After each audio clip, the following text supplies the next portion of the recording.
तो लो हम फिर आ गए हैं एक और कविता लेके। तो सुनो और संभालो। तो ये जो माइक लेके गली गली भचर भचर कर रहे हैं ना, ये सब जुमला है बे। ये जो दूर से बगीचा दिखा रहे हैं ना, दरअसल ये गमला है बे। और जो रजनीगंधा समझ के लिए हो, कूच के देखो, कमला है बे। और इनकी भावनाओं में देखो कहीं बह ना जाना। काहे से इनके पास राजधानी में दू दू ठू बंगला है बे।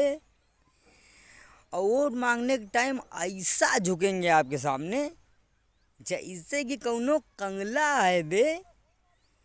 और वोट निपट जाने के बाद, इलेक्शन निपट जाने के बाद ऐसा बजोगे जैसे कि कौनो तबला है बे। और इनकी बकचोदी के चक्कर में ना पड़ना। काहे से ये सब जुमला है बे, ये सब जुमला है।